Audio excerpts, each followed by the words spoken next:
Hey, Dr. Berg here. In this video, we're going to talk about apple cider vinegar.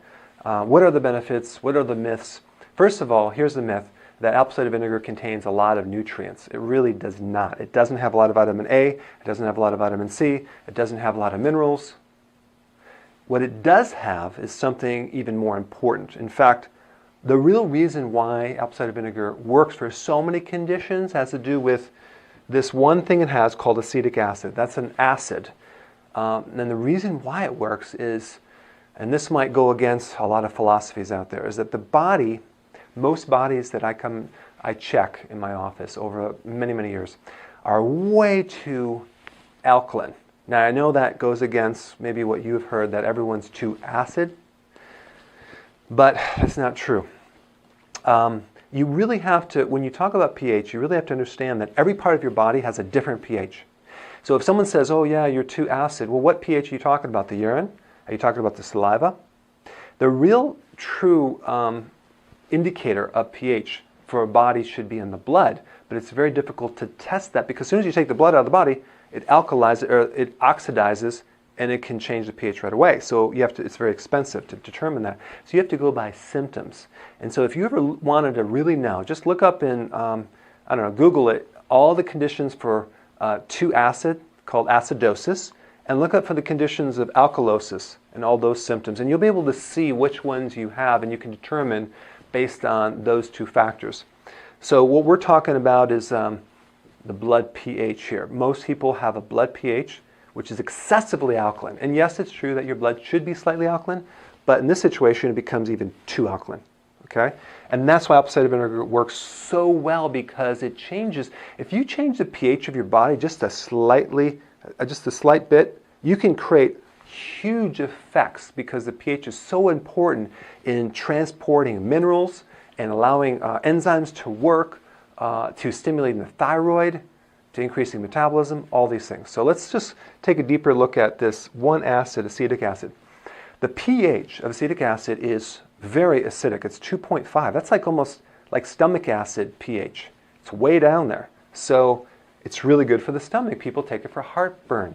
And by the way, heartburn, acid reflux, indigestion, that is a condition where your stomach is too alkaline and the valve on top does not close.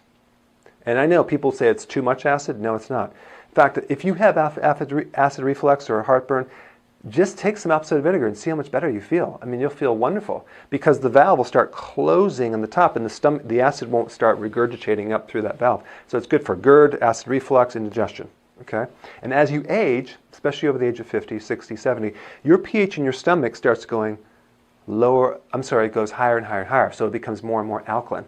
So you need more acid as you age to be able to digest protein and absorb minerals. Because if your pH is too alkaline, which most people have a problem with too much alkaline, they can't absorb calcium. They can't absorb minerals like they used to. So what happens, especially with calcium, is calcium starts building up in the soft tissues throughout the body. So you have the soft tissue calcification. I mean, you see that people that are getting older, they're getting stiff, they have arthritis, bursitis, they get calcium developing on the eyes, there's cataracts. On the joints is arthritis, on the nerves is neuritis, on the kidney is kidney stones, on the gallbladder is gallstones, and the teeth is tartar. That could come from a pH problem. It's an alkalosis, a systemic alkalosis, which is your whole body is too alkaline. One of the things that I like to do as well is make sure they're taking the fat-soluble vitamins to transport that calcium out, like vitamin D and K2. But in this video, we're going to talk about the pH piece of this thing. Now, what causes this alkaline state? It has to do with this, in this book, it's called Sibila, Encyclopedia of Endocrinology, Volume 4, Frank Netter, MD. This is one of the main books that is used in medical schools, and it's a great physiology book to help you get some of the facts and how the body works. So right here, if you look on the page that talks about high cortisol, that's the stress hormone, high stress, high cortisol, causes alkalosis. It makes your body too alkaline. So unless you don't live on planet Earth, you might not have this problem. But most people I know live on planet Earth, they have a lot of stress, their bodies become too alkaline over time. The worst thing you could do is start drinking alkaline waters. Now, it's okay to drink water that's already alkaline, but don't try to alkalize it to an 8 or a 9 or because you're going to make your body worse. And then you won't be able to absorb calcium and things like that. So with adrenal, like stress and high cortisol, you become too alkaline and you lose this little thing called H+. So if you ever taken chemistry, you'll notice that H+ is an acid. So in other words, the adrenal causes you to lose acid through the urine and become too alkaline. So here's all the effects that stress can create. An alkaline body, which then blocks calcium. So you have all this calcium that plugs up everything, but it's unavailable to you, so you start getting the twitch in the left eye. You ever notice when people get stressed, they start twitching? Do you know why that is? Because it changes the pH, and the person can't absorb calcium. So then, this is a calcium deficiency. So you could take calcium, but if the pH isn't right, it won't work. The best thing to do if you have that twitch is to drink apple cider vinegar. Boom, drop the pH to make more acidic. The calcium gets mobilized and the twitch goes away. Cramping in the calf. Apple cider vinegar is the best thing to mobilize the calcium and get rid of cramping in your calves. Nerve pain, neuritis, especially like migrating pain with arthritis that maybe it'll move from this joint to this joint to this joint. Oh my gosh, give them a little apple cider vinegar, they are happy. So with stress, you become too alkaline, you lose acid, and you lose potassium. And the only reason I'm bringing up this potassium, which is a little extra thing, is that alkaline bodies tend to have a potassium loss. And then when you lose potassium, you actually make the person more alkaline. So they kind of work together. People say, well, drink apple cider vinegar to increase your potassium. That's not what's going to do it. Apple cider vinegar will help increase your potassium because you'll stop losing the potassium and you'll make the body more acidic and like it should be, and so that will help the potassium. And just think about, look at this, potassium deficiency, high blood pressure, constipation, feeling of weakness, fatigue, irregular heartbeats.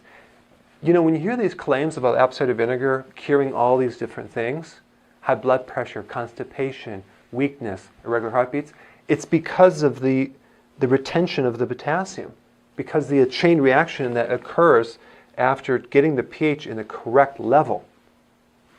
People that drink a lot of protein drinks, or they eat too much protein, let's say they do the Atkins diet, or they're doing this high protein diet, what happens, there's the waste from that protein, it's called guanidine. It's a chemical.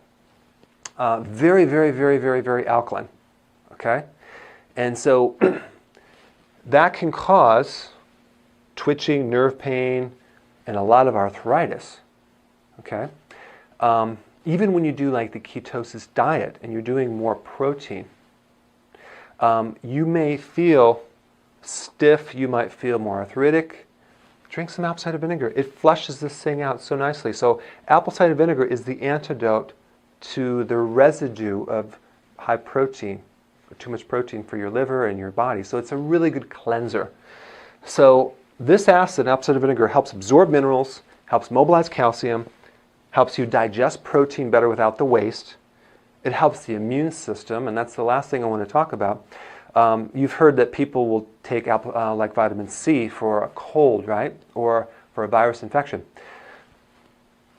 It's not the vitamin C necessarily that's creating the big effect, because most people aren't even taking vitamin C. They're taking a vitamin C lookalike, or a fake vitamin C called ascorbic acid, which is not really the true vitamin C complex, which again I'll have people disagree on this video.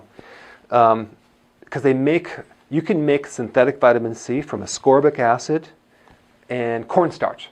Well, first of all, corn has no vitamin C. Cornstarch has no vitamin C. Ascorbic acid has no vitamin C. How can you take two things that don't have vitamin C, mix them together, and make ascorbic acid and think that's vitamin C? It's fake. The real benefit of vitamin C or ascorbic acid is the acid. You'd be much better taking the acetic acid to help your immune system. If you get a cold, if you have a fever, a viral infection, start taking the apple cider vinegar. It's really, really important. So these are the true benefits of apple cider vinegar, because it acidifies an alkaline body. So in the next section, I'm just going to show you a little concoction that I make and I drink on a regular basis. Okay, so let me show you how to make this. This is in my book, chapter 10. It's called the cranberry drink. It should be called the apple cider vinegar drink. Very simple, and you really should try this because it will help you lose weight. If you drank one of these before you ate 3 times a day, you would lose a lot more weight because it stimulates the thyroid and it acidifies the stomach. The only thing that I would recommend if you have a very slow metabolism is you may want to omit the cranberry juice. So you get the Bragg's apple cider vinegar. I like this the best. And simply a teaspoon in some water. Actually do 2. 2 teaspoons in the water before each meal. And some people say don't consume water before a meal, but this is an acid drink, so it's going to help stomach acids. But check this out. This is my favorite lemon juice, Italian Volcano lemon juice. It's organic lemon juice, and this stuff is magical. It's wonderful, and you get it from the health store. It's grown on these soils where the volcanic ash fertilized the soil. So you just do a teaspoon of this lemon right here. You don't have to use this lemon juice. You can use other lemon juice. You can use lemons. I like that lemon juice because I'm spoiled. Cranberry juice. Make sure you read the back of the label, and it just comes from whole cranberries. Because some people get the one that has extra grape juice or apple juice. You don't want that. Just do a teaspoon of this. And basically, this is your drink. Now, I like to, and this is just me, you don't have to do this. You can add some ginger, and there's some ginger root that you can shred in there, and it makes it a little spicy. I basically have this ginger extract that you can get. It's a liquid form. It's like ginger juice. And you put a little ginger, it's real spicy. There's a lot of great properties. It's a very good tonic. If you can't stand the taste, chances are you probably don't need it. Okay? If you really need it, you will crave it, and it makes you feel better. But I really want you to try this. Real simple. Drink this before you eat, and watch how much better you feel. Okay? So go ahead and do this, and give me some comments below. I'll see you in the next video.